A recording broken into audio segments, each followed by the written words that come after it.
Cuando desperté aquella mañana, con el olor del café quemándose y su guitarra apoyada en la pared, ya lo sabía. Algo había cambiado dentro de mí.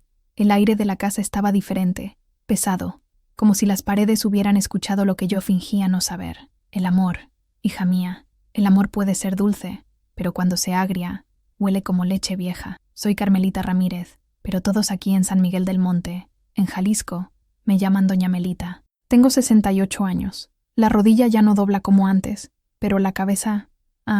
esa todavía piensa rápido. Nunca pensé que fuera a contar esta historia, pero creo que ha llegado el momento, porque lo que me pasó no fue una telenovela, no, fue vida de verdad, de esas que dejan marca hasta en el alma.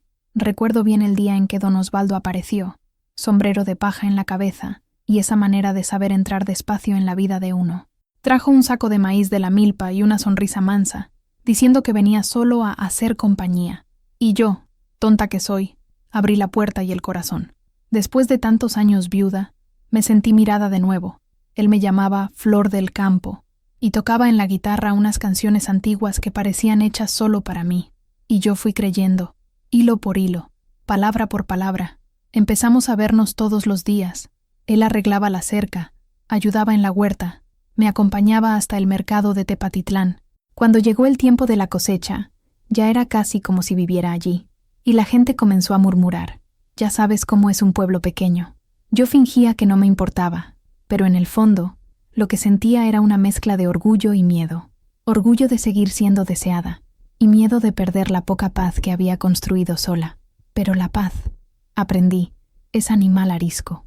Y aquella mañana del café quemado, cuando vi que su guitarra había desaparecido junto con mis documentos del terreno, entendí el mensaje del destino. Hasta el amor más dulce puede esconder veneno. Fue allí, entre el humo del café y el ruido distante del tianguis de San Miguel, que comenzó mi nuevo comienzo, el día en que dejé de ser la viuda de fulano y me convertí, de una vez por todas, en Doña Melita de la Esperanza. El polvo del camino de tierra subía fino y dorado, pegándose a mi piel húmeda por el calor del mediodía en Jalisco. Las llaves de la reja parecían pesar 1 tonelada en mi mano temblorosa. El sonido del motor del carro se alejaba, dejando atrás un silencio que gritaba más fuerte que cualquier motor. Allí, parada frente a lo que siempre había sido mío, me sentí una extraña. Los 2 hombres de camisa formal, arrugada y sudada, habían sido educados, casi piadosos. «Lo siento, señora Ramírez», dijo el más joven, acomodándose los lentes en la nariz, «pero la documentación es clara. El terreno fue vendido. El nuevo propietario tomará posesión en 30 días. Cada palabra era un golpe sordo en mi pecho, robando el aire que siempre respiré con tanta facilidad en este lugar. 30 días. Me dieron 30 días para borrar 68 años de vida. Miré la casita de paredes encaladas, las bugambilias moradas que mi padre plantó y que ahora se derramaban por el techo como una cascada de color. Miré el pequeño campo de maíz, cuyas mazorcas yo misma había sembrado, y la vieja higuera bajo la cual enterré a mis 2 maridos, y lloré mis pérdidas más profundas. Todo aquello tenía un nuevo dueño, y el nombre de él no era Osvaldo. El nombre en la escritura que me mostraron era de una empresa que nunca había oído mencionar, Desarrollos Inmobiliarios del Sol, y la firma que autorizaba la venta, elegante y firme, era de él, Osvaldo, el hombre que, hace menos de 1 año, se sentaba conmigo en este mismo portal, tocando canciones de amor en su guitarra gastada y diciendo que mis ojos aún contenían todas las estrellas del cielo de San Miguel. El hombre que me hizo sentir viva de nuevo. El hombre que, con la misma mano que acariciaba mi rostro, firmó la sentencia de muerte de mi historia. La brisa caliente que mecía las hojas de la higuera parecía susurrar mi nombre en un tono de lamento. Sentí una náusea subir por la garganta, un frío que no pertenecía a ese sol abrasador. Mis piernas cedieron y me apoyé en la reja de madera, sintiendo las astillas raspar mi piel. El mundo giró, y por un instante todo lo que oía era el zumbido de los insectos y el latido frenético de mi propio corazón, un corazón viejo y tonto que se dejó engañar. Y mientras estaba allí, sintiendo el suelo huir debajo de mis pies, un pensamiento extraño me ocurrió. Historias como la mía, de engaños y dolores silenciosos, suceden todos los días, en cada pueblito, en cada ciudad. Muchas se pierden en el viento, sin nadie para escucharlas. Por eso, si estás aquí, escuchando mi voz, Te pido que te unas a nuestra comunidad. Suscríbete, para que más voces puedan ser escuchadas y ninguna historia de lucha y superación se pierda en el silencio. Mi jornada de redescubrimiento comienza aquí, en este exacto momento de desolación, y quiero que la recorras conmigo. Para entender la profundidad de mi caída, es preciso conocer la altura de donde vine, no de riquezas, no, mi altura se medía en raíces. Mi nombre es Carmelita Ramírez, pero desde que me acuerdo, soy la Doña Melita, de San Miguel del Monte. Nací en esta misma casa, en este mismo cuarto cuyas paredes ahora parecen sofocarme. Mi padre, un hombre de pocas palabras y manos callosas por la tierra, levantó esta casa con sus propios brazos. Cada adobe, cada viga de madera, guarda el eco de su sudor y de su amor por nosotros. Mi madre, con su olor a canela y cilantro, llenó este lugar de vida. Fue ella quien me enseñó a leer las nubes para saber si vendría la lluvia, a conversar con las gallinas para que pusieran más huevos y a hacer el mole más sabroso de toda la región. La vida era simple, dictada por el sol y la luna. Casarse, tener hijos, cuidar la casa y la tierra. Era lo que se esperaba de una mujer. Y yo cumplí mi papel. Me casé primero con Javier, un muchacho bueno, de sonrisa fácil y hombros anchos. Era fuerte, trabajador, pero el campo cobra su precio. Una fiebre, que los médicos de la ciudad llamaron tifo, se lo llevó cuando nuestro hijo, Mateo, todavía era un bebé de brazos. Quedé viuda a los 25 años, un destino terrible para una mujer en aquella época. Las miradas de lástima eran casi tan pesadas como el luto. Años después, me casé con Ricardo. Era diferente de Javier, más viejo, viudo también, con 2 hijos ya grandes. Era un hombre serio, respetado en el pueblo, pero dentro de casa, su silencio era una muralla. El matrimonio fue una alianza de conveniencias, una forma de garantizar seguridad para mí y para Mateo. No había las canciones de Javier, ni su sonrisa fácil. Había respeto, rutina y una soledad compartida que, de tan constante, se volvió parte del mobiliario. Ricardo se fue hace 10 años, de un infarto fulminante mientras dormía. Y yo, una vez más, me vi sola. Mis hijos, Mateo y mi hija Sofía, que tuve con Ricardo, crecieron, se casaron y fueron a vivir a Guadalajara. Vienen a visitarme en los días festivos, traen a los nietos, llenan la casa de ruido y alegría por unos días, y después parten, dejando atrás un eco de vida que se disipa lentamente. Mi rutina se resumía a cuidar la huerta, las gallinas, hacer mis conservas y conversar con las vecinas en la plaza los domingos, después de misa. Una vida tranquila, predecible, una vida donde el corazón ya no esperaba sobresaltos. Yo creía que el libro de mis sentimientos ya estaba escrito, siendo el último capítulo la serenidad de la vejez. Estaba equivocada. El epílogo aún estaba por venir, y tenía nombre, apellido y una guitarra en las manos. La llegada de Osvaldo a San Miguel del Monte fue un evento. Pueblos como el nuestro no suelen recibir gente nueva, mucho menos un hombre solo, de cabellos canosos bien peinados y un aire de ciudad grande que no se veía por aquí. Compró la antigua casa de doña Elvira, en la calle de atrás de la mía, una casa que estaba cerrada desde que la pobre señora se fuera. Los rumores comenzaron a correr sueltos en la plaza. Decían que era viudo, que había venido de Monterrey en busca de paz después de vender un negocio próspero. Decían que era un caballero, educado, de habla mansa. Yo escuchaba todo con la distancia de quien ya no se interesa por novedades. Mi vida era mi pequeño rancho, mi rancho Esperanza, como a mi padre le gustaba llamarlo, pero era imposible ignorar la música. Todas las tardes, cuando el sol comenzaba a bajar y pintaba el cielo de naranja y rosa, un sonido suave de guitarra flotaba por el aire, viniendo de la dirección de su casa. Eran boleros antiguos, canciones que mi padre solía silbar mientras trabajaba, canciones que hablaban de amores perdidos, de juramentos eternos y de ojos que hechizan. La música era como una caricia en el alma. Me sentaba en el portal, con una taza de té de manzanilla en las manos, y cerraba los ojos, dejando que las notas me llevaran de vuelta a un tiempo que pensaba haber olvidado. Era un ritual secreto, un pequeño placer que no compartía con nadie. Nuestro primer encuentro fue en la tienda de don Pepe.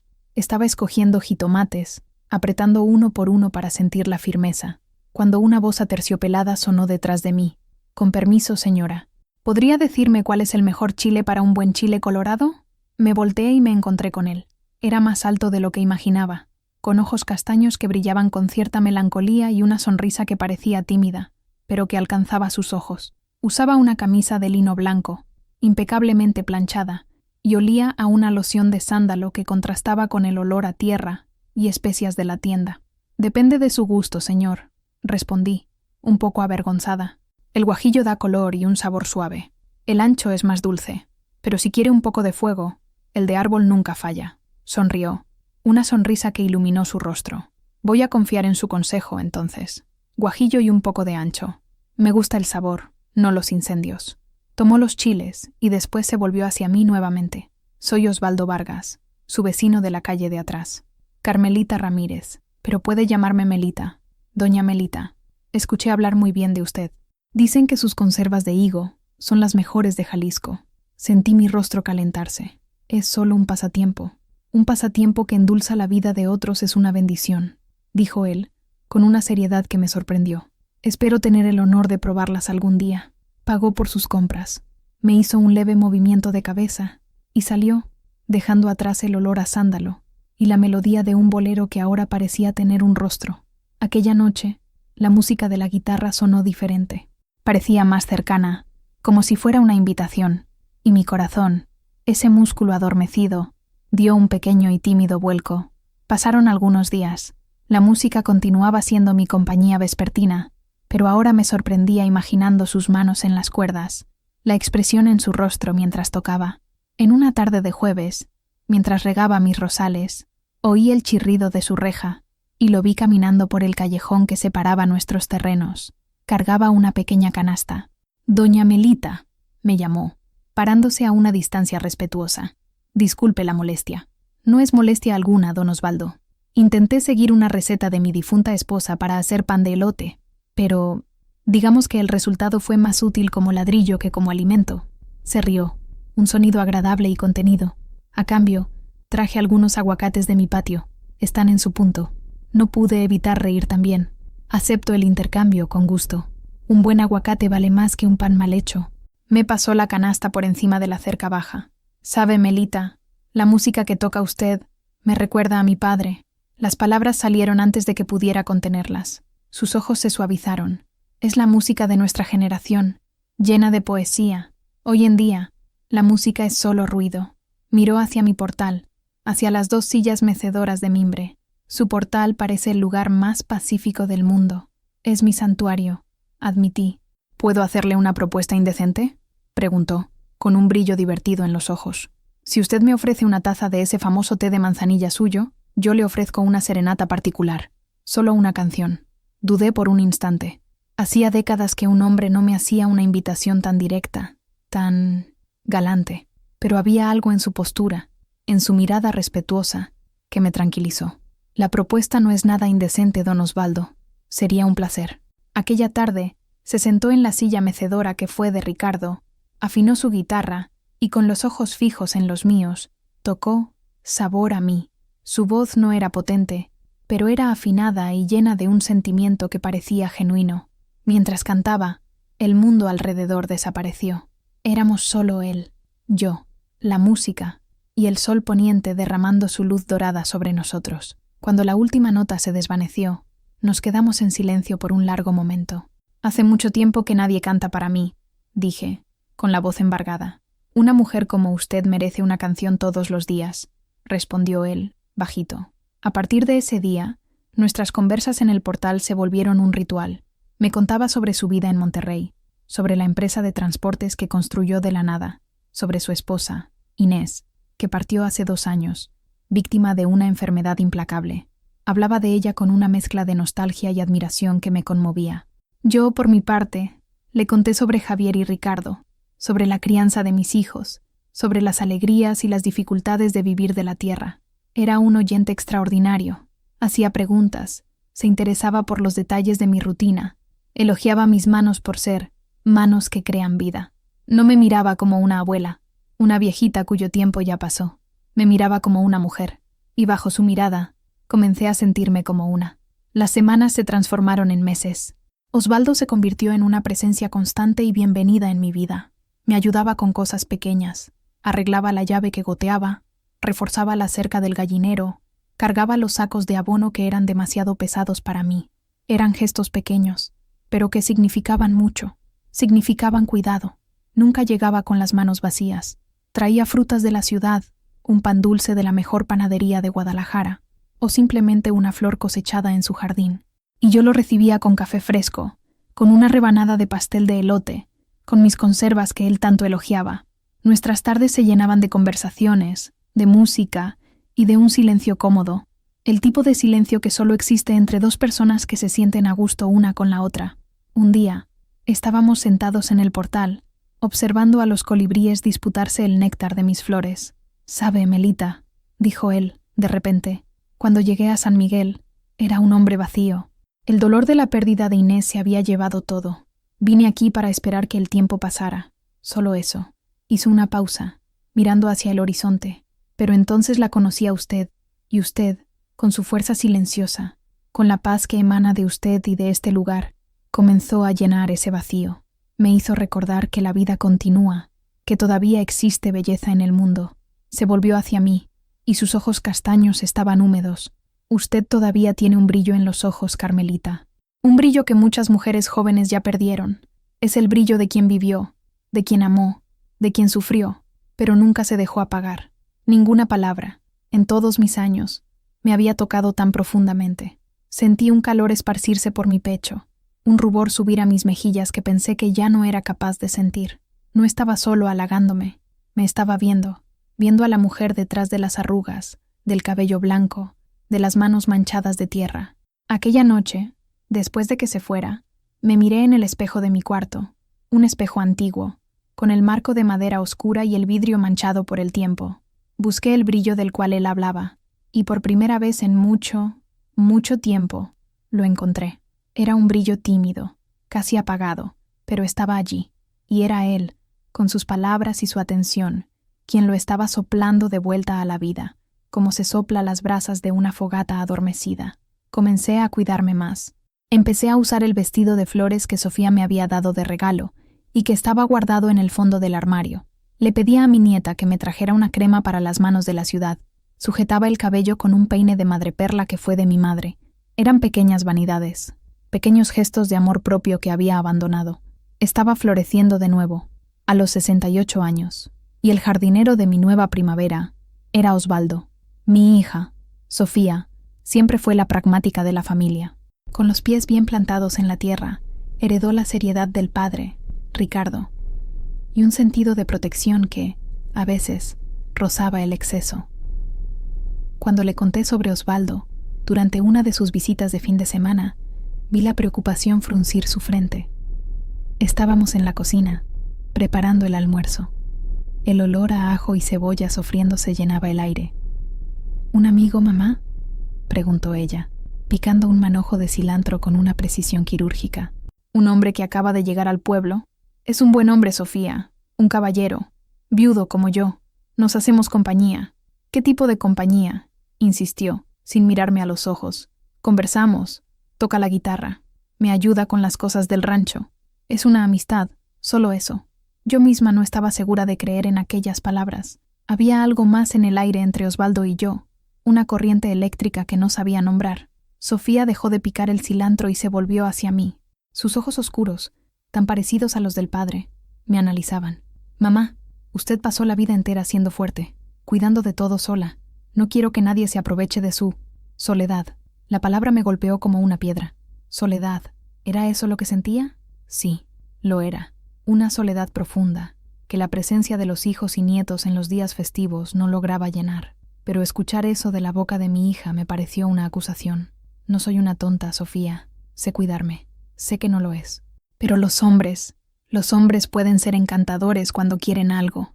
Suspiró, suavizando el tono. Solo pido que tenga cuidado. No sabemos nada sobre él, de dónde realmente vino, qué quiere aquí en San Miguel.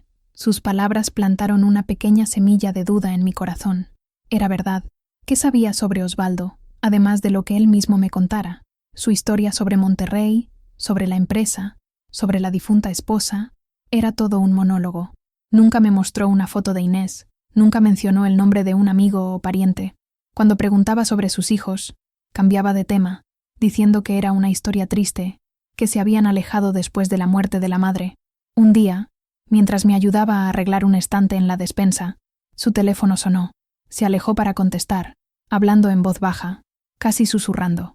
Logré escuchar fragmentos de la conversación. No, todavía no es el momento. Necesito un poco más de tiempo. Ten paciencia. Sí, el negocio es seguro. Cuando colgó, su rostro estaba tenso. ¿Algún problema, Osvaldo?, pregunté. Forzó una sonrisa. No, querida Melita. Solo negocios antiguos que insisten en perseguirme. Por eso vine aquí, para huir de ese tipo de dolor de cabeza. Su explicación pareció plausible, pero la semilla de duda que Sofía plantara comenzó a germinar. Quería creer en él. Quería creer en la dulzura de sus palabras y en el calor de su mirada.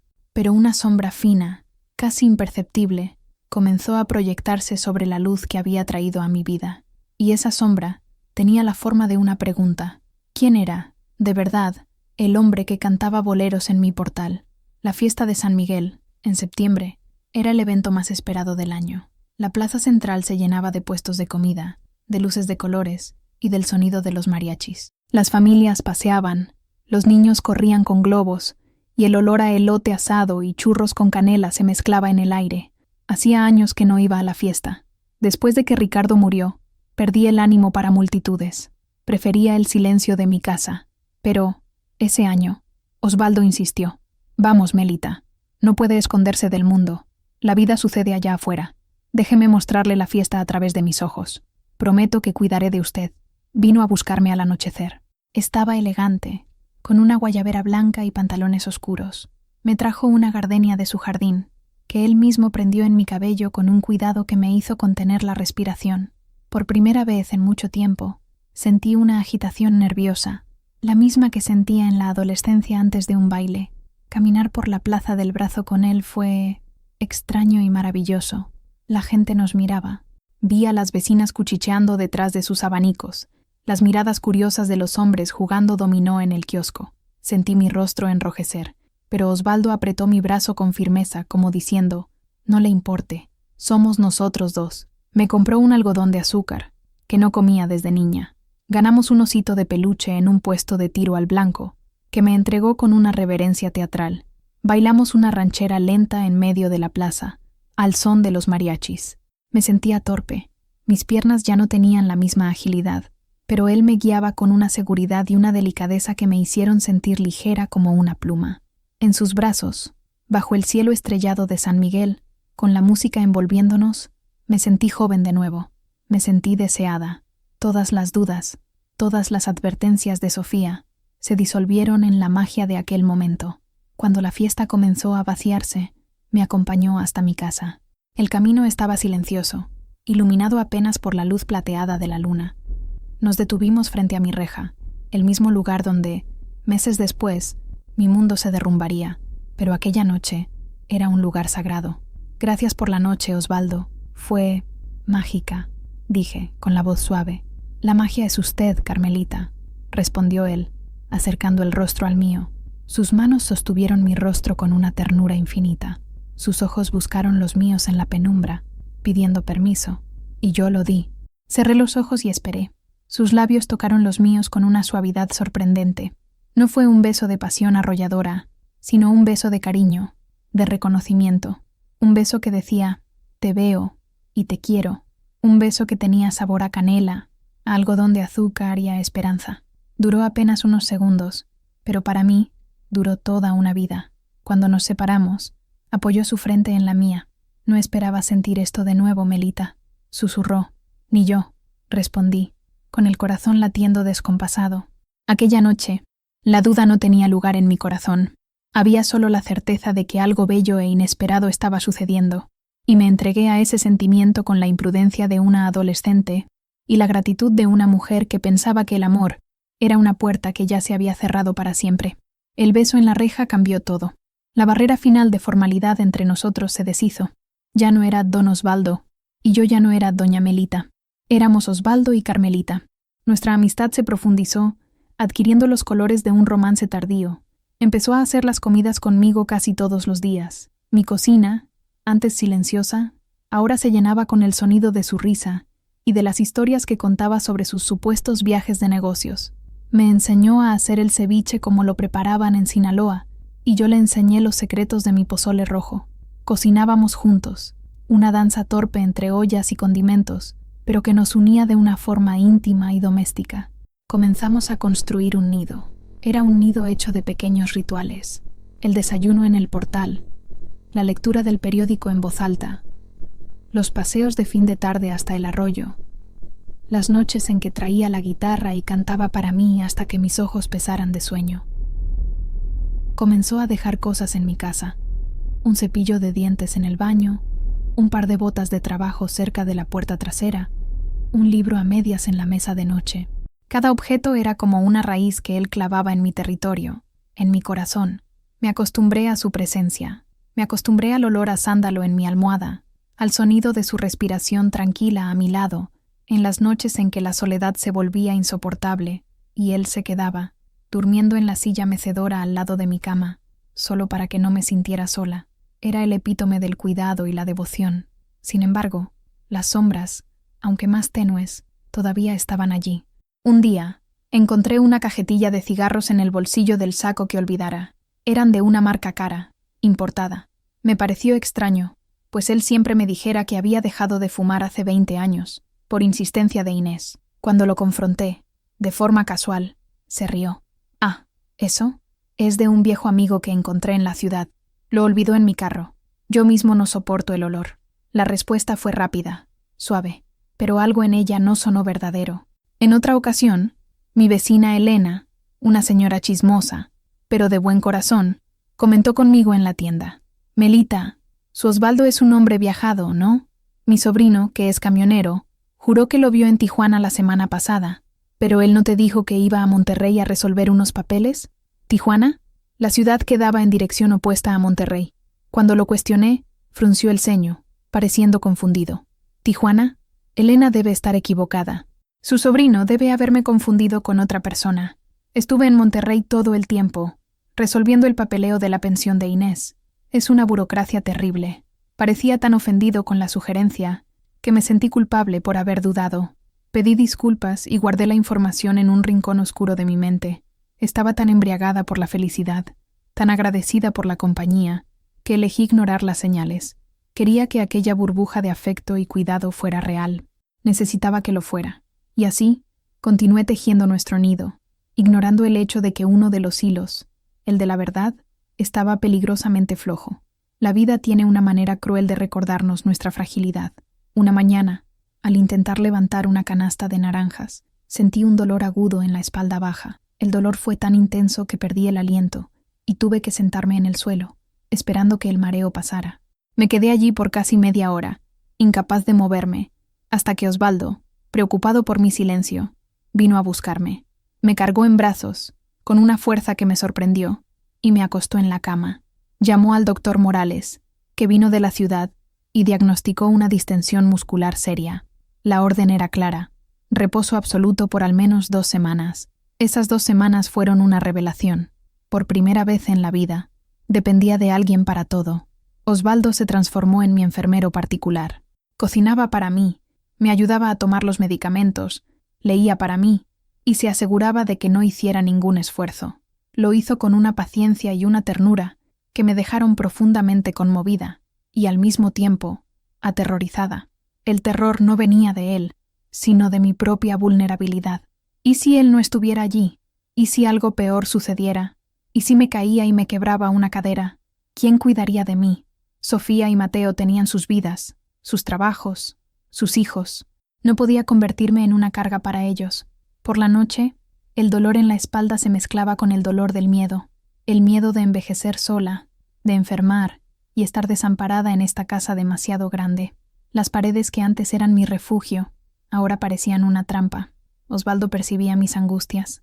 En una noche particularmente difícil, se sentó en el borde de mi cama y tomó mi mano. «¿Qué te aflige, mi amor?», preguntó, usando el mi amor por primera vez. La palabra sonó tan natural en sus labios. «Tengo miedo, Osvaldo. Miedo de lo que será de mí cuando ya no pueda cuidar de mí misma, de este rancho». Acarició mi mano. «Ya no estás sola, Carmelita. Yo estoy aquí. Estamos juntos en esto. Cuidaré de ti.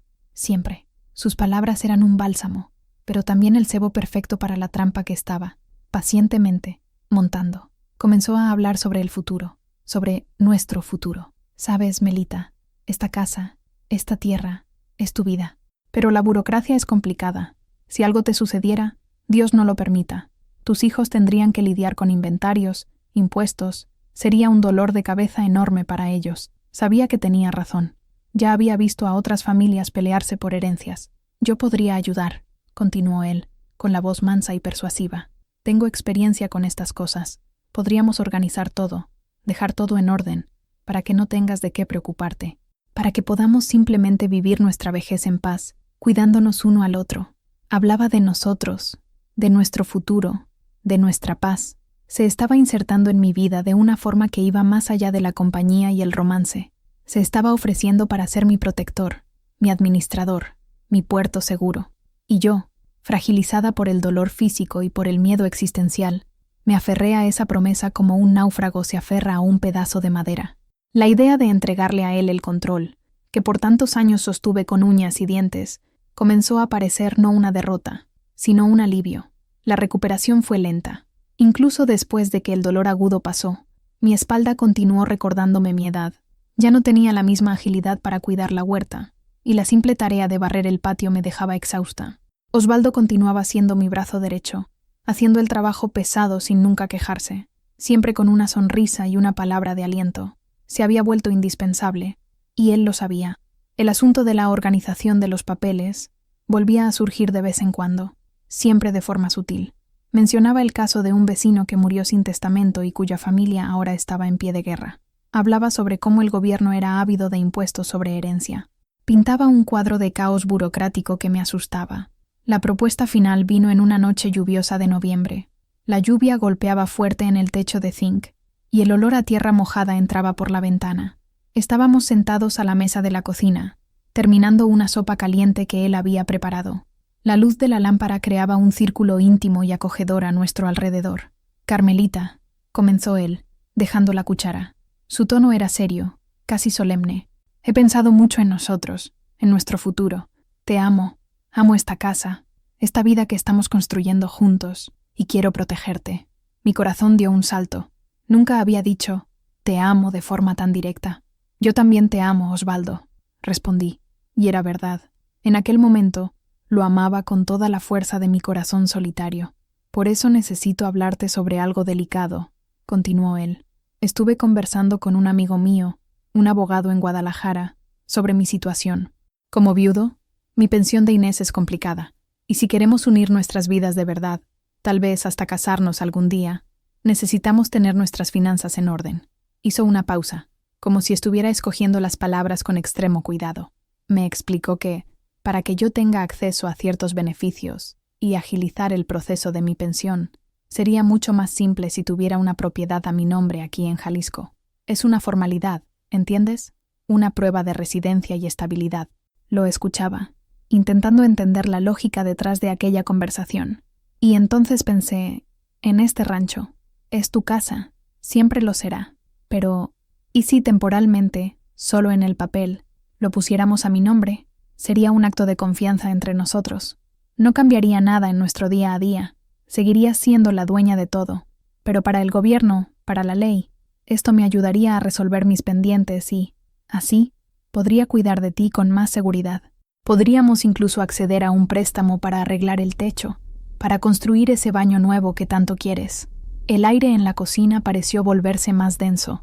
El sonido de la lluvia afuera parecía distante. La propuesta flotaba entre nosotros, absurda, y al mismo tiempo, presentada de una forma tan lógica, tan cuidadosa, que casi tenía sentido. ¿Poner el rancho a tu nombre? Repetí, la voz un hilo. Solo en el papel, mi amor. Una formalidad. Un documento que firmaríamos en el notario, y todo continuaría como está. Sería nuestro secreto, un símbolo de nuestra unión y confianza mutua. Piénsalo como nuestra primera gran decisión como pareja, planeando nuestro futuro juntos. Extendió la mano sobre la mesa y cubrió la mía. Su piel estaba tibia, su toque era firme y reconfortante. Sus ojos, fijos en los míos, rebosaban sinceridad, o lo que en mi ceguera creí que era sinceridad. No estaba pidiendo mi tierra. Estaba pidiendo mi confianza. y en aquel momento estaba dispuesta a darle el mundo. La idea de transferir la propiedad del rancho, aunque fuera solo en el papel, me dejó inquieta. Una parte de mí, la parte que heredó la desconfianza campesina de mi padre, gritaba que aquello era una locura. Aquella tierra era mi identidad, mi historia. Entregarla a otra persona, incluso al hombre que amaba, parecía una traición a mis propias raíces. Decidí conversar con las dos personas cuyas opiniones, aunque opuestas, siempre me ayudaron a encontrar un equilibrio: mi hija Sofía y mi amiga Elena. Primero llamé a Sofía. Intenté presentar la situación de la forma más casual posible, siguiendo el guión que Osvaldo y yo habíamos ensayado. Hablé sobre su pensión, sobre las dificultades burocráticas, sobre cómo sería una formalidad temporal. El silencio del otro lado de la línea fue largo y pesado. Cuando Sofía finalmente habló, su voz era fría como hielo. «Mamá, ¿está escuchándose? ¿Está escuchando la locura que está diciendo? ¿Entregar su casa, la tierra del abuelo, a un hombre que conoce hace menos de un año? Por el amor de Dios. No es entregar, Sofía. Es una ayuda, un acto de confianza». «¿Es un fraude?», me interrumpió, la voz subiendo una octava. «Es el fraude más viejo del mundo. El viudo encantador que aparece de la nada, conquista a una mujer sola y después la deja sin nada. No puedo creer que esté cayendo en esto. Tú no lo conoces, Sofía. Él no es así. Cuida de mí. Me ama. Ama tu rancho, mamá. Despierte.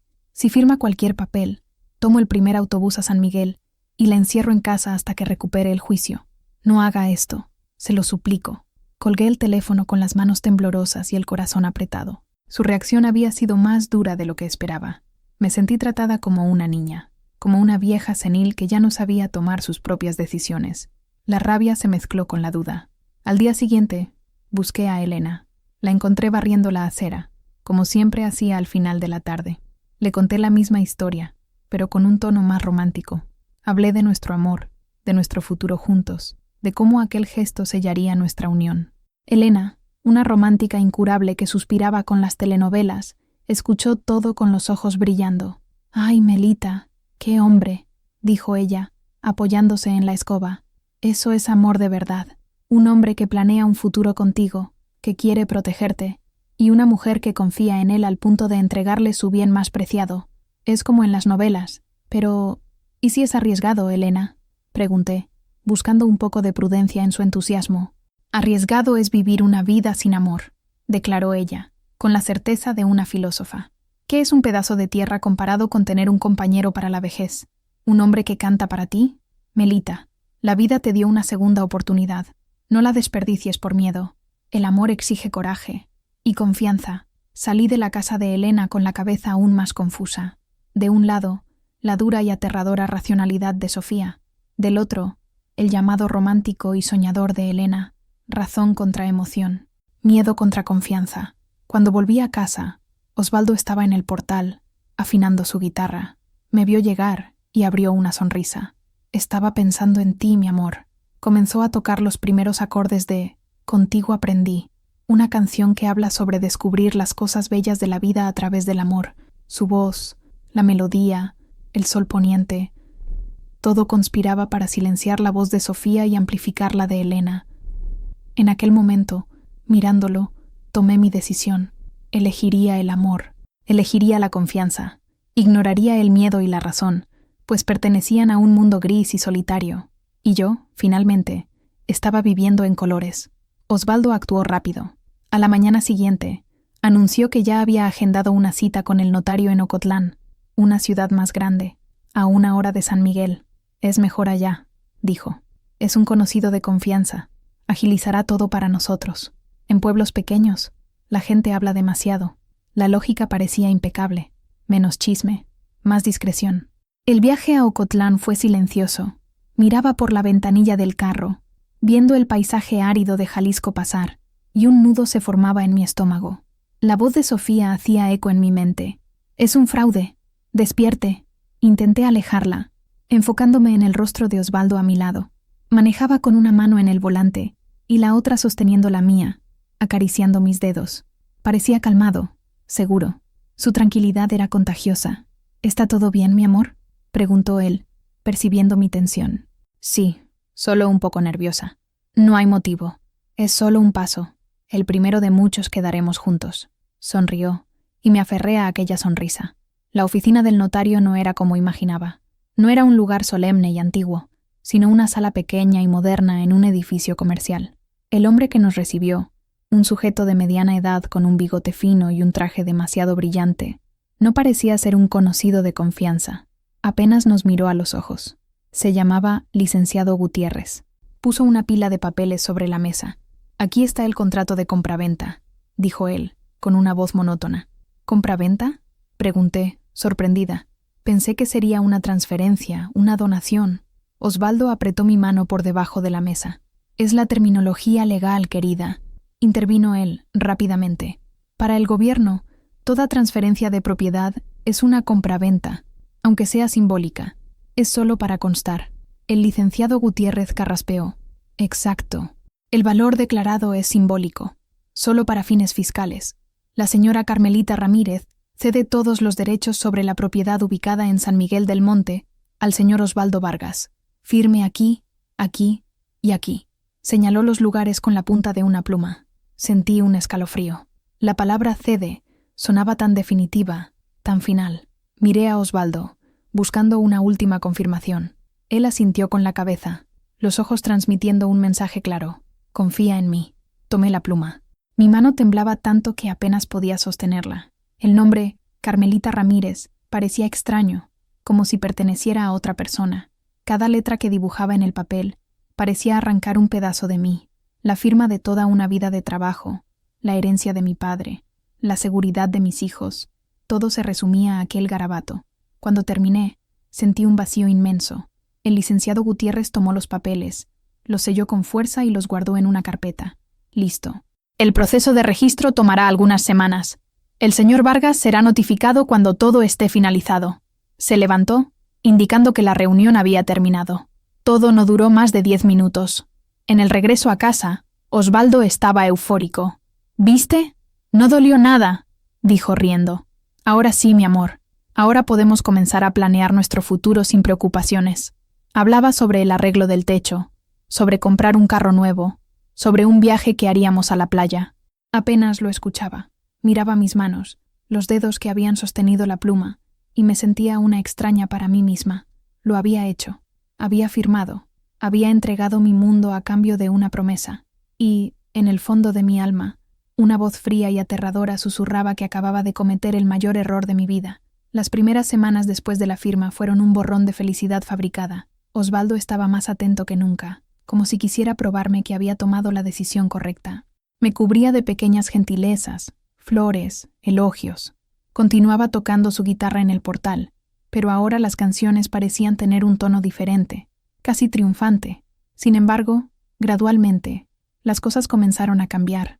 Los cambios fueron sutiles, casi imperceptibles, como el lento marchitar de una flor. Primero, la música paró.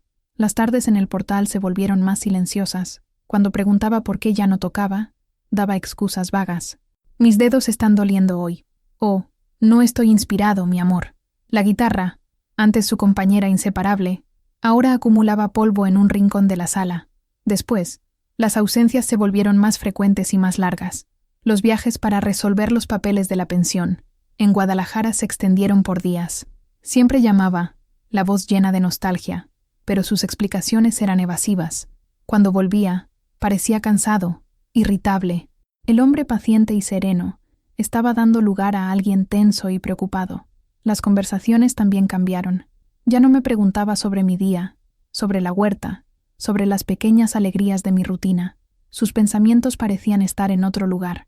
Pasaba horas al teléfono, en conversaciones que siempre tenía en el patio, lejos de mis oídos. Cuando me acercaba, colgaba abruptamente. El cariño físico también disminuyó. Las manos que antes buscaban las mías, ahora se quedaban en los bolsillos. Los besos se volvieron rápidos y mecánicos. Sentía que se estaba distanciando, construyendo un muro invisible entre nosotros. Intenté conversar con él sobre esto. «Osvaldo, ¿está todo bien? Pareces tan distante». «Es solo el estrés, Carmelita. Estos asuntos burocráticos me están acabando, pero pronto todo se resolverá y volveremos a ser como antes. Ten paciencia». Pero la paciencia se estaba agotando. dando lugar a un sentimiento de aprensión que me acompañaba todo el día. La casa, que por un breve período se llenó de vida, volvía a ser silenciosa, pero no era el silencio pacífico de mi antigua soledad. Era un silencio cargado, tenso, el silencio que precede una tormenta. Me sentía una idiota. Había ignorado a mi hija, mi intuición, todas las señales de alerta. Había firmado aquel papel y, al hacerlo, parecía haber roto algún tipo de encanto. El príncipe encantador se estaba revelando lentamente como un sapo, y yo estaba atrapada en el pantano que él mismo creara. La duda ya no era una sombra, era una presencia constante, fría y aterradora, sentada a mi lado en la silla mecedora vacía. La tormenta llegó en una mañana de martes, sin aviso.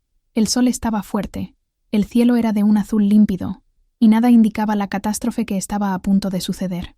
Osvaldo había salido temprano, diciendo que necesitaba ir a la ciudad para comprar piezas para la tubería. Estaba en el patio, cosechando jitomates para el almuerzo, cuando escuché el sonido de un carro parando frente a mi reja. No era el carro de Osvaldo, era un sedán blanco, limpio y demasiado nuevo para los caminos de San Miguel.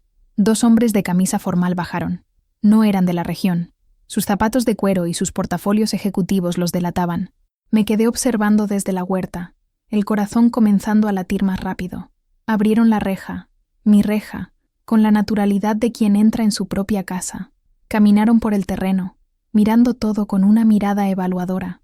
Uno de ellos sacó un aparato del bolsillo, que parecía un medidor, y comenzó a apuntarlo en diferentes direcciones. El otro abrió un mapa o un plano sobre el capó del carro. Salí de la huerta, limpiando las manos sucias de tierra en el delantal. ¿Puedo ayudarlos?, pregunté, la voz más firme de lo que me sentía. El más joven, que usaba lentes de armazón delgado, se volvió hacia mí con una sonrisa profesional. Buenos días, señora. Somos de Desarrollos Inmobiliarios del Sol. Estamos solo haciendo el levantamiento topográfico de la propiedad. El nombre de la empresa sonó como una alarma en mi cabeza. ¿Levantamiento? Pero, ¿por qué? Nadie me avisó de nada. Los 2 hombres se miraron. El más viejo, un hombre calvo y de rostro enrojecido, se acercó. ¿Usted es la residente? Soy la dueña, respondí, con una convicción que ya no poseía. Pareció incómodo. Con todo respeto, señora, pero la documentación de compra de esta propiedad fue finalizada la semana pasada. El nuevo propietario es nuestra empresa. El antiguo propietario, el señor Osvaldo Vargas, nos dio permiso para iniciar los estudios preliminares. El suelo pareció desaparecer. Tuve que apoyarme en la cerca de la huerta para no caer. Sus palabras giraban en mi cabeza, chocándose unas con otras. Compra, nuevo propietario, señor Osvaldo Vargas. No puede ser, balbuceé. Esto es un error. El rancho es mío. Osvaldo, él no podría vender. El hombre más joven sacó una copia de un documento de su carpeta.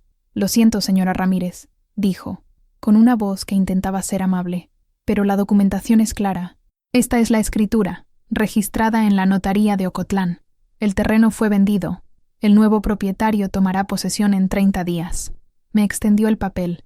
Mis ojos se negaban a enfocar, pero logré ver el logotipo de la inmobiliaria, el nombre de Osvaldo como vendedor y, al final de la página, una reproducción de mi firma, la misma que hiciera con la mano temblorosa en la oficina del licenciado Gutiérrez. La firma que selló mi destino. Era el comienzo del fin. Y yo estaba allí, parada en mi propio jardín, siendo tratada como una extraña, una inquilina con fecha de vencimiento. El sol continuaba brillando, los pájaros continuaban cantando, pero para mí, el mundo había sumergido en una oscuridad fría y absoluta. Cuando los hombres de la inmobiliaria se fueron, dejando atrás el plazo de 30 días flotando sobre mí como una sentencia, entré a casa en un estado de trance. Cada objeto, cada mueble, parecía burlarse de mí. La silla donde él se sentaba, la taza de café que usaba, la guitarra empolvada en el rincón, todo era una mentira. Nuestro nido no era un hogar, era un escenario, y la obra había terminado.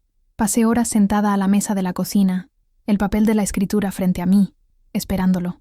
La rabia, el shock y el dolor se mezclaban en un nudo amargo en mi garganta. Ensayaba lo que le diría. Lo insultaría, gritaría, exigiría una explicación. Lo haría mirarme a los ojos y ver la destrucción que causó. Llegó al final de la tarde, silbando una melodía cualquiera. Entró a la cocina, sonriendo. «Querida, no vas a creer el tráfico. Su sonrisa murió cuando vio mi expresión y el papel sobre la mesa. Por un breve instante, vi pánico en sus ojos, pero fue solo un instante. Rápidamente, la máscara de la tranquilidad volvió a su lugar. «¿Qué es eso?», preguntó con un cinismo que me revolvió el estómago. «Sabes lo que es, Osvaldo. O sea cual sea tu nombre verdadero». Mi voz era un susurro ronco. «Estuvieron aquí, los hombres de la inmobiliaria. Dijeron que vendiste todo», suspiró. Un suspiro largo y cansado, como el de un actor al final de una actuación agotadora. No negó, no intentó inventar una excusa. Simplemente se sentó en la silla frente a mí. «Iba a contarte, Carmelita. Estaba esperando el momento correcto». «¿El momento correcto? ¿Para decirme que me robaste, que me engañaste, que me quitaste lo único que tenía en el mundo?» Las lágrimas comenzaron a rodar por mi rostro, calientes y furiosas. «¿Por qué, Osvaldo? ¿Por qué?». Miró sus propias manos, evitando mi mirada. Las cosas se complicaron. Tenía deudas, gente peligrosa. Pensé que podría resolver todo, que el dinero de la venta me daría un nuevo comienzo. Para los dos. ¿Para los dos? Me reí. Un sonido quebrado y sin alegría. «No existe nosotros. Nunca existió. Fue todo una mentira, ¿no? La música, las conversaciones, el te amo, todo para conseguir mi firma en aquel papel». Finalmente levantó el rostro, y por primera vez lo vi sin la máscara del caballero encantador. Sus ojos estaban fríos, vacíos de cualquier emoción. No había remordimiento, no había arrepentimiento. Había solo el cansancio de quien fue descubierto. «Me gustaste, Melita. De verdad, hiciste las cosas agradables». Aquello fue la puñalada final. Agradables. Fui un pasatiempo conveniente mientras planeaba mi fin.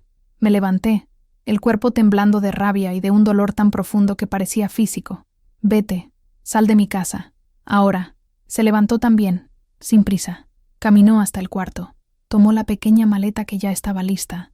Él ya estaba planeando la huida, y volvió a la cocina. Se detuvo en la puerta. «Siento que haya terminado así», dijo, con la misma voz aterciopelada que usara para cantarme. La falsedad de aquellas palabras era insoportable. Salió, cerrando la puerta detrás de sí. Escuché el sonido del motor de su carro encendiendo y alejándose, el mismo sonido que los hombres de la inmobiliaria habían dejado atrás. Y entonces, el silencio. Un silencio definitivo, absoluto. Caí de rodillas en el piso de la cocina, el papel de la escritura arrugado en mi mano, y lloré. Lloré por la tierra perdida, por el amor traicionado, por mi propia estupidez. Lloré hasta no tener más lágrimas, hasta que el dolor se transformó en un vacío hueco y paralizante. En aquel momento, ya no era la doña Melita de la esperanza. Era solo una vieja tonta, sola, en la casa que pronto ya no sería suya. Los 2 días siguientes fueron los más largos y oscuros de mi vida. No comí, no dormí, no salí de casa. La casa, que siempre fuera mi refugio, se convirtió en mi prisión. Cada habitación guardaba la memoria de él, el fantasma de una felicidad que nunca existió. Me movía como una autómata, vagando de un lado a otro, tocando los objetos como si pudieran decirme dónde me equivoqué, en qué momento comenzó la mentira. El mundo afuera continuaba, indiferente a mi dolor. Escuchaba al gallo cantar de mañana, la campana de la iglesia al mediodía, las risas de los niños volviendo de la escuela, sonidos que antes componían la banda sonora de mi vida. Ahora eran solo ruidos distantes, de un mundo al cual ya no pertenecía. La vergüenza era un veneno que se esparcía lentamente por mis venas. ¿Cómo pude ser tan ciega? ¿Cómo pude ignorar las advertencias de Sofía, mi propia intuición, la imagen de mí misma, sonriendo mientras él cantaba, bailando con él en la plaza, firmando aquel papel? Cada recuerdo era una tortura. La vergüenza de tener que contar a mis hijos, de enfrentar las miradas de lástima y los murmullos de los vecinos. Yo, doña Melita, la mujer fuerte, la matriarca, reducida a una víctima, una anécdota de cantina. En el segundo día, la desesperación comenzó a apoderarse de mí. Miré la vieja higuera en el patio. Pensé en lo fácil que sería acabar con todo, simplemente dejar de existir. La idea era seductora, un alivio para el peso insoportable que aplastaba mi pecho. La tierra ya no era mía. El amor era una farsa. La dignidad estaba en harapos. ¿Qué más me quedaba? Fui a la cocina y tomé el cuchillo que usaba para cortar verduras. La hoja fría brilló bajo la luz tenue. Me senté a la mesa, la misma mesa donde él me hiciera la propuesta, y me quedé mirando el cuchillo. Las lágrimas volvieron, silenciosas y amargas. Eran lágrimas de autocompasión, de derrota, y fue entonces, en el fondo del abismo, que algo sucedió. En medio del llanto, otra emoción comenzó a burbujear, viniendo de un lugar profundo y olvidado dentro de mí. Era una brasa pequeña, casi apagada, pero que se negaba a morir.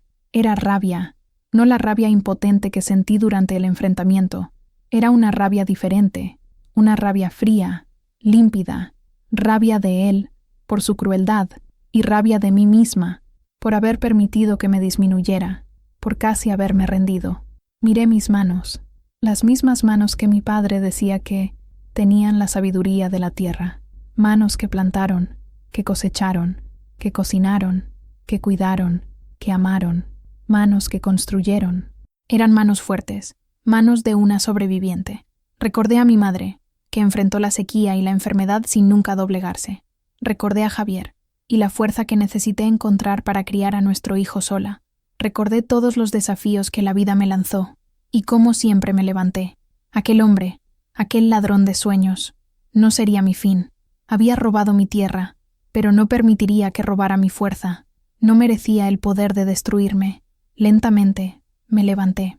Guardé el cuchillo en el cajón. Fui al baño, y me eché agua fría en el rostro. Miré a la mujer en el espejo. Sus ojos estaban rojos e hinchados. Su rostro era una máscara de dolor, pero, por primera vez en días, había un brillo de determinación en aquella mirada. El llanto había terminado. La hora de luchar había comenzado.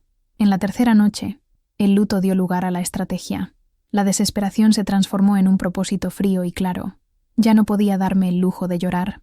Tenía 30 días, menos los que ya había perdido en la oscuridad, para salvar mi vida. Fui al viejo escritorio de mi padre, donde guardaba los documentos importantes. Encontré la carpeta con las escrituras antiguas, los registros de impuestos, todo lo que probaba que aquella tierra pertenecía a mi familia hace generaciones. Y, entre los papeles amarillentos por el tiempo, encontré lo que buscaba, un cuaderno de contabilidad antiguo, donde anotaba los gastos del rancho. Abrí en una página en blanco, tomé una pluma y con la mano todavía un poco temblorosa, pero firme, escribí en la parte superior de la página: Plan para recuperar el rancho Esperanza. Lo primero que hice fue llamar a mi sobrina, Lucía, hija de mi hermana menor. Lucía era una muchacha inteligente y discreta, que trabajaba como asistente en la oficina de registro de propiedades en Guadalajara. Necesitaba información. Necesitaba saber exactamente qué había sucedido. Tragué mi orgullo y le conté una versión resumida de la historia, enfocándome en los aspectos legales. Le pedí que, si podía, sin comprometerse, verificara el registro de mi propiedad. Prometió que haría lo que pudiera y me llamaría al día siguiente. El segundo paso era encontrar ayuda legal. No tenía dinero para un abogado caro. Recordé entonces una conversación antigua con mi difunto marido, Ricardo. Había sido miembro del Sindicato de Trabajadores Rurales por muchos años y siempre decía que el sindicato ofrecía asesoría jurídica gratuita para sus miembros y familias. Era una esperanza, una apuesta. El tercer paso era el más difícil: contarle a Sofía. Sabía que tendría que enfrentar te lo dije, la rabia y la decepción de ella, pero la necesitaba. Necesitaba su apoyo, su fuerza, su claridad en medio de mi caos.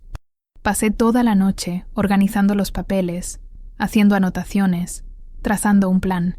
Con cada documento que encontraba, con cada paso que planeaba, sentía un poco de mi fuerza volver. Ya no estaba a la deriva. Estaba comenzando a construir un timón para mi barco naufragado. A la mañana siguiente respiré profundo y llamé a Sofía. La conversación fue exactamente como temía. Primero, el shock. Después, la furia. ¿Cómo pudo, mamá? Te lo advertí, te lo supliqué. Y por fin, cuando mi voz se quebró y comencé a llorar, su furia se transformó en preocupación. Está bien, mamá, está bien. Deje de llorar. Lo que está hecho está hecho. Ahora vamos a resolver. ¿Qué necesita que haga? Su voz, firme y decidida, fue el salvavidas que necesitaba. Le expliqué mi plan. La sobrina en la oficina de registro. El abogado del sindicato. Bien, dijo. Voy a pedir unos días de descanso en el trabajo. Tomo el primer autobús mañana y voy para allá. Y voy a buscar la dirección de ese sindicato. No se preocupe, mamá. Ya no está sola en esto. Vamos a luchar. Cuando colgué, sentí un alivio inmenso. El peso ya no era solo mío. Más tarde, Lucía me llamó. Su voz era un susurro conspiratorio. Tía Melita, verifiqué. La venta fue registrada, pero hay algo extraño. Su firma en el contrato de venta no se parece a su firma en los documentos antiguos de la oficina. La R de Ramírez es diferente. Aquella información fue como un rayo de sol en un cielo nublado. ¿Diferente cómo, Lucía? Parece forzada, y no hay reconocimiento de firma por autenticidad, solo por similitud. Y el notario, ese licenciado Gutiérrez de Ocotlán, tiene unas 3 quejas en su contra en el consejo. Tía, creo que tenemos algo aquí. Una falsificación. Aunque yo misma hubiera firmado, la forma en que todo fue conducido, la prisa, la falta de reconocimiento de firma adecuado, era una brecha. Pequeña, tal vez, pero era una brecha. Y era todo lo que necesitaba. Por primera vez en días, sentí una chispa de esperanza. El Rancho Esperanza todavía tenía una oportunidad de hacer honor a su nombre. La llegada de Sofía fue como la llegada de la caballería. Bajó del autobús con una mochila a la espalda y una mirada determinada que me recordó a su padre. No me abrazó con lástima, me abrazó con fuerza, como queriendo pasarme un poco de su energía. No hubo más recriminaciones, solo acción. Bien, mamá, muéstrame todo. Todos los papeles, todas tus anotaciones. Pasamos el resto del día en la mesa de la cocina, que se transformó en nuestro cuartel general. Esparcimos los documentos, y le conté cada detalle, desde el primer encuentro con Osvaldo hasta la firma en la oficina del notario. Escuchó todo en silencio, haciendo anotaciones en un cuaderno, el rostro serio y concentrado. La información de Lucía sobre la firma es nuestra mejor arma, dijo al final. Y el historial de ese notario también. Mañana vamos a Guadalajara. Usted va al sindicato y yo voy a encontrar a Lucía. Necesitamos actuar rápido. El viaje a Guadalajara al día siguiente fue una prueba para mis nervios. La ciudad grande, con su ruido, su humo y su multitud, siempre me intimidó. Pero tener a Sofía a mi lado me dio coraje. Me guiaba por las calles concurridas, sosteniendo mi brazo, protegiéndome del caos. La sede del sindicato era un edificio antiguo y un poco maltratado en el centro de la ciudad. Subimos una escalera que crujía hasta una sala de espera, llena de trabajadores rurales, hombres y mujeres de rostros curtidos por el sol, esperando pacientemente su turno. Me sentí en casa entre ellos. Éramos todos luchadores. Cuando finalmente nos llamaron, entramos en una sala pequeña, atestada de archivos. El abogado, doctor Benítez, era un hombre mayor, de cabellos blancos y lentes gruesos. Escuchó mi historia con una atención que me conmovió, sin nunca interrumpirme. Miró los documentos que traje, la copia de la escritura que los hombres de la inmobiliaria me habían dejado. Fraude por dolo, señora, dijo finalmente, acomodándose los lentes. Él la indujo al error. Abusó de su confianza para obtener una ventaja ilícita. Es un crimen. El hecho de que usted haya firmado complica, pero no hace la lucha imposible. La información sobre la firma y la reputación del notario son excelentes puntos de partida, explicó el proceso. Tendríamos que presentar una acción judicial pidiendo la anulación del negocio jurídico. Sería una batalla demorada, burocrática, pero estaba optimista. El primer paso, dijo, es registrar un boletín de ocurrencia por estafa contra el señor Osvaldo Vargas. Y después, notificar oficialmente a la inmobiliaria y a la Oficina de Registro de Propiedades sobre la acción judicial, para que la propiedad quede congelada y no pueda ser revendida o modificada hasta la decisión del juez. Salí de la oficina del doctor Benítez, sintiendo un peso menos en los hombros. Por primera vez, tenía un camino legal, una estrategia clara. Ya no era solo mi dolor contra su codicia, era la ley. Encontré a Sofía en un café cerca de allí. También traía buenas noticias. Lucía había conseguido, discretamente, copias autenticadas de documentos antiguos con mi firma original. La diferencia era sutil, pero para un perito grafotécnico sería clara. Dijo que Osvaldo probablemente la hizo firmar el nombre de una forma un poco diferente de lo usual, tal vez más despacio, para que pareciera legítima, pero no idéntica. «Es listo, el desgraciado», dijo Sofía con rabia. En aquel café ruidoso en el corazón de Guadalajara, madre e hija, nos miramos una a la otra. Estábamos cansadas, pero unidas. La batalla sería larga, pero por primera vez, la victoria parecía posible. Bebimos nuestro café y nos preparamos para la siguiente etapa de la guerra. La burocracia, Es un monstruo de muchas cabezas y movimientos lentos. Los días se transformaron en semanas, y cada paso del proceso parecía llevar una eternidad. Sofía volvió a su trabajo, pero me llamaba todas las noches, actuando como mi gerente de campaña en esta guerra particular. Mateo, mi hijo mayor, al saber de la historia, quiso venir de Guadalajara para tener una conversación con Osvaldo, pero lo impedí. La violencia no resolvería nada. Nuestra lucha era en el papel, en la ley. El primer paso fue ir a la delegación de Ocotlán para registrar el boletín de ocurrencia. Fue una de las experiencias más humillantes de mi vida. Tuve que contar mi historia a un escribano joven e impaciente, que me miraba con una mezcla de lástima y desdén. Sentí mis 68 años pesar en cada palabra. Me sentí expuesta, vulnerable, tonta, pero lo hice. Tragué el llanto y la vergüenza, y relaté cada detalle del fraude. Con el boletín de ocurrencia en mano, el doctor Benítez inició la acción judicial. La notificación fue enviada a la inmobiliaria, a la notaría y a la última dirección conocida de Osvaldo, la casa rentada en San Miguel, que ya había abandonado. La reacción de la inmobiliaria fue inmediata. Enviaron sus propios abogados, alegando que eran compradores de buena fe y que no tenían nada que ver con la disputa entre Osvaldo y yo. Querían la posesión del terreno, y el plazo de 30 días se estaba agotando. Fueron días de una angustia terrible. Cada vez que un carro desconocido paraba en el camino, mi corazón se congelaba. Temía que fueran ellos, viniendo a expulsarme. Dormía poco, sobresaltada a cada ruido, pero la pequeña engranaje de la justicia, aunque lenta, comenzó a girar. El doctor Benítez consiguió una medida cautelar, una orden judicial provisoria que impedía cualquier acción de desalojo o alteración en la propiedad hasta que el caso fuera juzgado. La medida era mi escudo. No me devolvía la tierra, pero me daba tiempo. Ganaba el derecho de permanecer en mi casa mientras luchaba por ella. Durante ese periodo, la comunidad de San Miguel se dividió. Algunos, como Elena, me miraban con lástima, diciendo: «Pobrecita Melita, fue engañada». Otros, podía sentir, cuchicheaban a mis espaldas, llamándome tonta, diciendo que lo busqué. La soledad era inmensa, pero también hubo gestos de apoyo que me calentaron el alma. Don Pepe, de la tienda, comenzó a fiarme las compras diciendo: «Me paga cuando todo se resuelva». El padre de la parroquia, en la misa del domingo, hizo una homilía sobre la fuerza de las mujeres y la lucha contra la injusticia, mirándome directamente. Eran pequeñas luces en mi oscuridad. Me aferré a esas luces y a la rutina del rancho. Cuidar la huerta, las gallinas, hacer mis conservas. Esas tareas me mantenían cuerda. Eran un recordatorio de quién era, de mi valor, de lo que estaba luchando para proteger.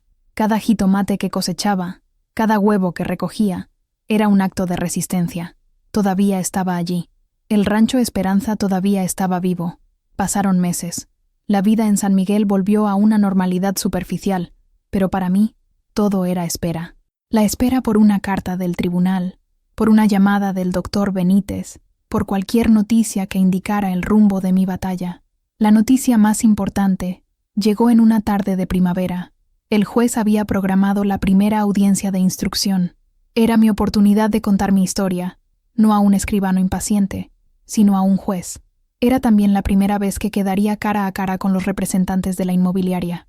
Osvaldo, por supuesto, no fue encontrado. Se había convertido en un fantasma, una sombra que flotaba sobre todo el proceso. Su ausencia, según el doctor Benítez, era tanto buena como mala. Buena, porque demostraba su culpa. Mala, porque sin su testimonio, probar el fraude se volvía más difícil. Todo dependería de mi credibilidad y de las pruebas que teníamos. El día de la audiencia, Sofía vino de Guadalajara para acompañarme. Me ayudó a escoger un vestido simple, pero digno. Peinó mi cabello y me dio un pañuelo perfumado, para dar suerte.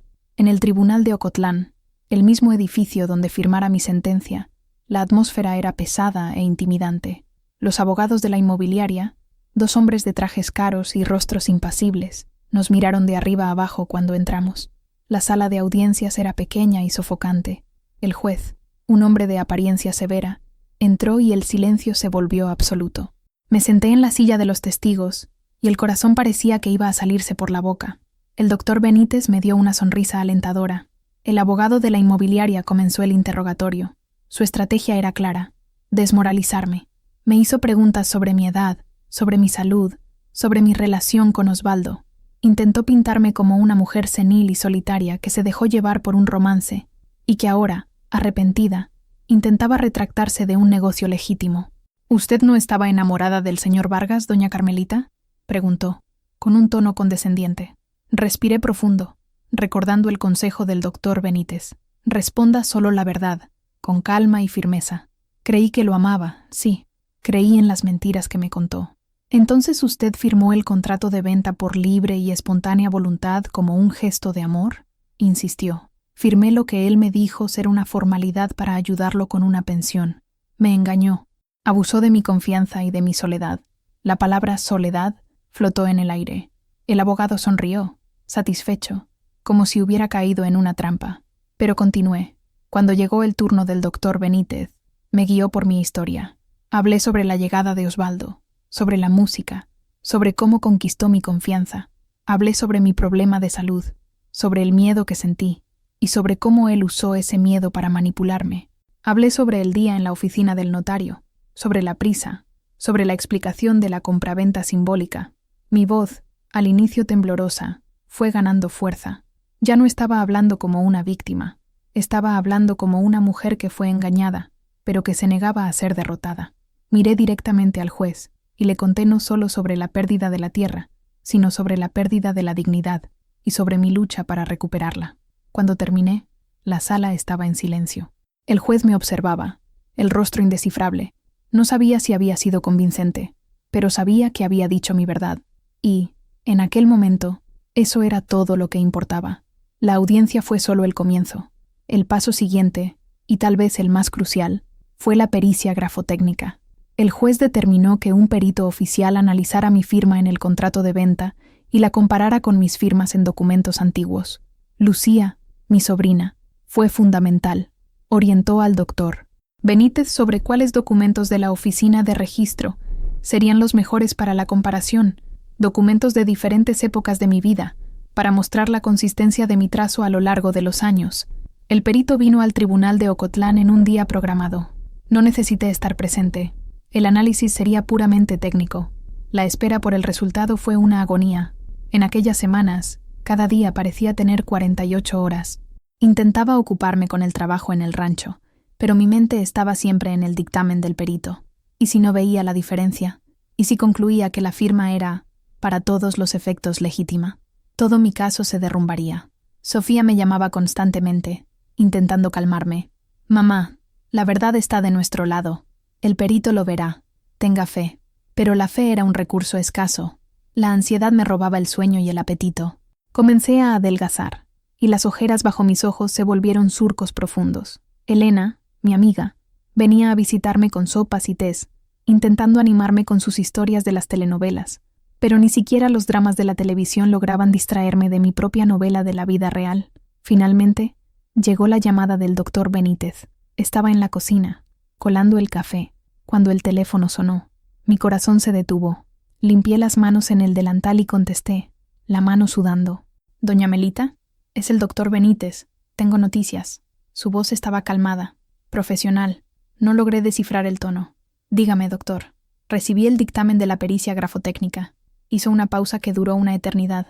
El perito concluyó que, aunque la firma en el contrato de venta fue hecha de su puño, presenta características de ejecución atípica. ¿Qué significa eso, doctor? En español, por favor. Significa que el perito identificó señales de que la firma no fue hecha de forma natural y espontánea, como sus firmas de referencia. Señaló vacilaciones, temblores y una lentitud en el trazo que son consistentes con una firma hecha bajo instrucción o coacción, o por alguien que está imitando un modelo. No puede afirmar que fue una falsificación, pero afirma que no fue una firma normal. Es una evidencia fortísima a nuestro favor. Sentí mis piernas flaquear y me senté en la silla. Lágrimas de alivio corrieron por mi rostro. No era una victoria completa, pero era la munición más poderosa que podríamos tener. La ciencia estaba confirmando lo que mi corazón ya sabía. Aquella firma no representaba mi voluntad. El dictamen también menciona la conducta del notario, continuó el doctor Benítez. La falta del reconocimiento de firma por autenticidad en un contrato de valor tan alto e involucrando a una persona mayor Fue señalada por el perito como una quiebra de protocolo que facilitó el fraude. Colgué el teléfono y lloré, pero esta vez las lágrimas no eran de dolor o de miedo, eran lágrimas de esperanza. La justicia, que antes parecía una montaña intransitable, ahora parecía un poco más cerca. La pequeña engranaje había girado una vez más, y a mi favor. La batalla judicial se arrastró por más de un año de papeles, de plazos, de pequeñas victorias y aplazamientos frustrantes. La inmobiliaria apeló, presentó sus propios peritos, intentó de todas las formas descalificar el dictamen oficial y mi testimonio. Pero la base de nuestro caso era sólida. La combinación de mi declaración, del dictamen pericial y de la ausencia de Osvaldo creaba un cuadro de fraude difícil de ignorar. El día del juicio final llegó en un otoño gris. El paisaje de Jalisco estaba seco, esperando las lluvias. Mi corazón estaba igualmente seco, exhausto por la larga espera. Sofía y Mateo estaban a mi lado en el tribunal. La presencia de mis 2 hijos me daba una fuerza que no sabía que todavía tenía. Del otro lado de la sala, los abogados de la inmobiliaria parecían menos arrogantes que la primera vez. Sabían que su posición era frágil. No hubo más testimonios, solo los alegatos finales de los abogados. El doctor Benítez fue brillante. Reconstruyó la historia con precisión, no como un drama, sino como una serie de hechos que llevaban a una única conclusión: el engaño, el fraude, la estafa. Usó el dictamen pericial como su arma principal, martillando el punto de la ejecución atípica de la firma. El abogado de la inmobiliaria intentó, una vez más, pintarme como una cómplice arrepentida, argumentando que la empresa era la verdadera víctima, engañada tanto por mí como por Osvaldo. Pero sus argumentos sonaban vacíos, desesperados. Cuando terminaron, el juez, el mismo hombre de rostro severo de la primera audiencia, anunció que daría la sentencia. El silencio en la sala era tan denso que se podía cortar con un cuchillo. Sostuve las manos de mis hijos, mis dedos helados. El juez comenzó a leer la sentencia, en una jerga jurídica que apenas comprendía. Habló sobre vicio de consentimiento, dolo, mala fe. Cada término técnico era un ladrillo en la construcción de mi victoria. Y entonces llegaron las palabras que tanto esperé escuchar. Ante lo expuesto, juzgo procedente la acción para declarar la nulidad del contrato de compraventa celebrado entre Carmelita Ramírez y Osvaldo Vargas, así como el consecuente registro en la matrícula del inmueble. Determino la cancelación del registro a nombre de la empresa Desarrollos Inmobiliarios del Sol y el restablecimiento de la propiedad a nombre de la autora, Carmelita Ramírez. No pude procesar de inmediato. Fue Sofía quien apretó mi mano con fuerza y susurró en mi oído: «Lo logramos, mamá. Se acabó. Lo logró». Y entonces la emoción me golpeó. Una ola de alivio tan arrolladora que me dejó sin aire. El peso de 1 año y medio de lucha, de miedo, de incertidumbre, simplemente se deshizo. Me incliné hacia adelante, apoyé la cabeza en las manos y lloré. Lloré como una niña, un llanto de pura agotamiento y gratitud. El doctor Benítez puso la mano en mi hombro. Se hizo justicia, doña Melita. Levanté el rostro, las lágrimas todavía corriendo. Miré a mis hijos, que también lloraban, sonriéndome. En aquel momento, en aquella sala de tribunal fría e impersonal, ya no era una víctima, era una vencedora. Había enfrentado al monstruo y ganado. El rancho Esperanza era mío nuevamente. Y, más importante, mi dignidad también. El viaje de regreso a San Miguel fue diferente de todos los otros. No había la tensión de la incertidumbre, ni el peso de la vergüenza. Había una ligereza en el aire, una alegría silenciosa que compartíamos Sofía, Mateo y yo. El sol, que parecía haberse escondido por tanto tiempo, brillaba a través de las nubes, iluminando el paisaje. Cuando llegamos a la reja del rancho, Mateo bajó del carro y la abrió para mí con una solemnidad que me emocionó. Era como si estuviera entrando a casa por primera vez. Bajé del carro y respiré profundo. El aire nunca me pareció tan puro. El olor de mi tierra, de mi casa, de mi lugar en el mundo. Caminé lentamente hasta el portal y me senté en mi silla mecedora. El movimiento suave, hacia adelante y hacia atrás, era como el arrullo de un abrazo. En los días siguientes, la noticia de mi victoria se esparció por San Miguel. Las reacciones fueron reveladoras. Las mismas vecinas que cuchicheaban ahora venían a felicitarme, trayendo panes dulces y frascos de mermelada.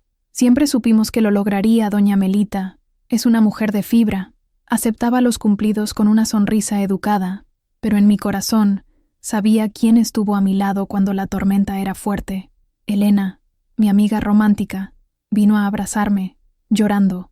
Ay, Melita, qué bueno que existe la justicia. Pero ¿y el amor? ¿Crees que algún día volverás a creer en el amor? La miré y sonreí, una sonrisa genuina. El amor, Elena, ya lo tengo.